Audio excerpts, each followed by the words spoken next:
রহমানির রহিম। দেখেন যে ভারতের সাথে ইউ এর যে মুক্ত বাণিজ্য হলো, এই মুক্ত বাণিজ্যর ফলে যে ভারতের কৃষকরা আগামী 5 বছর বা 10 বছর পরে তারা কেবল আপনার কৃষিকাজ থেকে বাহির হয়ে যাবে। অর্থাৎ কৃষি হলো ভারতের জন্য হুমকি হয়ে উঠতেছে। আপনার কেন হুমকি ওটা দেখেন যে এগ্রিকালচার যে আপনার ভারতের জনসংখ্যা কত, 140 কোটি।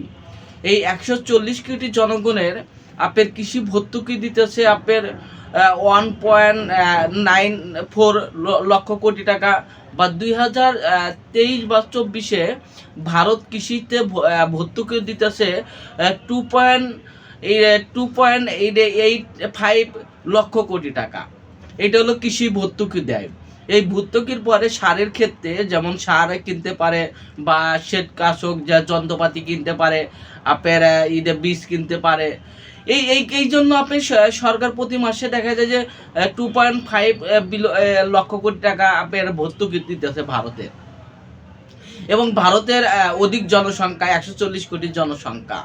এখানে যদি আর অন্যদিকে ইউএর যদি আপনার কৃষি ভর্তুকি দেখেন, ইউর কৃষি ভর্তুকি 2021 থেকে 2027 পর্যন্ত যে 3.686 বিলিয়ন ডলার বা তার চাইতেও উপরে, যেটা আপনার 66% এইটা আসে। অন্যদিকে ভারত হলো আপনার কৃষিতে ভর্তুকি দিতেছে মাত্র হলো আপনার 25 বা 30%, যেটা রিজার্ভের, যেটা হলো আপনার অন্য শহরে যেমন কলকাতা, আসাম, ত্রিপুরা বা ছোট ছোট রাজ্যগুলোতে দেখেন। এই রাজ্যগুলোতে আবার দেখা যায় কৃষি ভর্তুকি অনেক কম। 2021 থেকে 2024 পর্যন্ত যদি আপনার কৃষি ভর্তুকি যদি দেখি, যে আসামের কথা বলি, আপনার কলকাতা বা মিজোরাম বা আপনার পশ্চিমবঙ্গে বা উড়িষ্যা বা বিহার, আপনার এই এলাকাগুলোতে যদি দেখেন যে এখানে আবার কৃষি ভর্তুকি দিতেছে আপনার 25 থেকে 30%। এখন ইউর সাথে যে মুক্তি বাণিজ্য হচ্ছে, ইউর সাথে যে আপনার যে মুক্তি বাণিজ্যের ফলে আপনার ভারতের কৃষকরা আপনার কেন আপনার পথে বসে যাবে এবং তারা কৃষি খাতের থেকে বাইর হতে পারে, এবং অর্থনৈতিক যে ধ্বংস, কৃষি ভারতের প্রধান আপনার একটা কৃষি।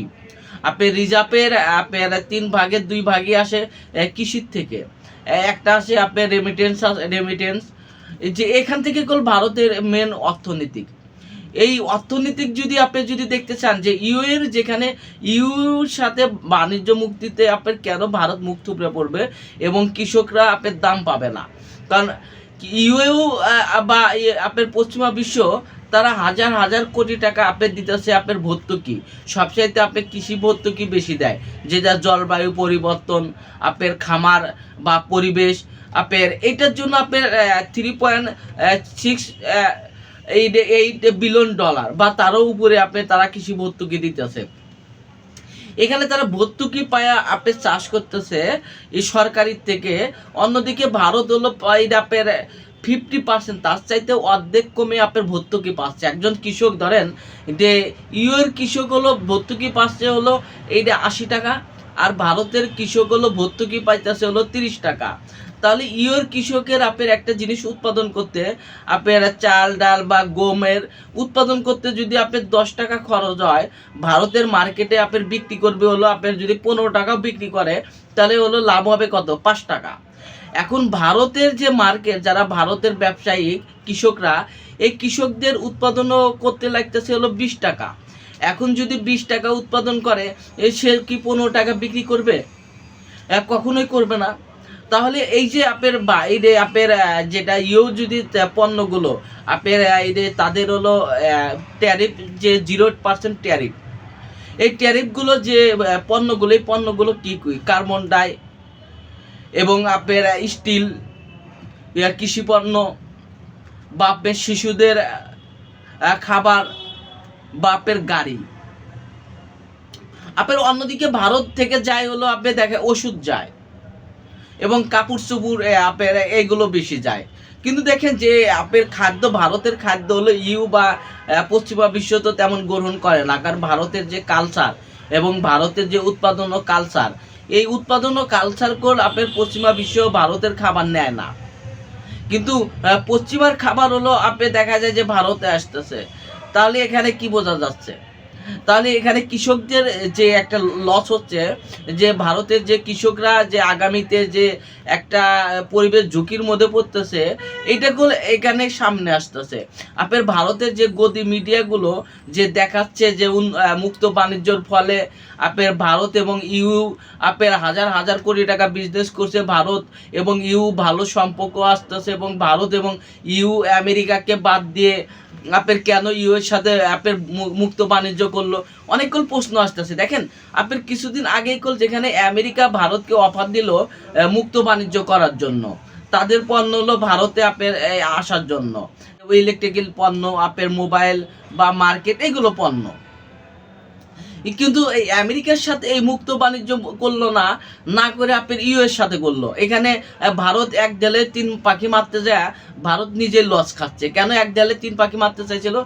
এক ঢেলে 3 পাখি মারতে চাইছিল ভারতের সাথে নরেন্দ্র মোদী সরকারের সাথে যে আমেরিকার প্রেসিডেন্ট ডোনাল্ড ট্রাম্প একটা মনোমিলন সম্পর্ক, এবং তারা হলো উভয় যে নীতিগত বা আদর্শগত, এই আদর্শগত দিক দিয়ে উভয়ের দ্বন্দ্ব সৃষ্টি হয়েছে।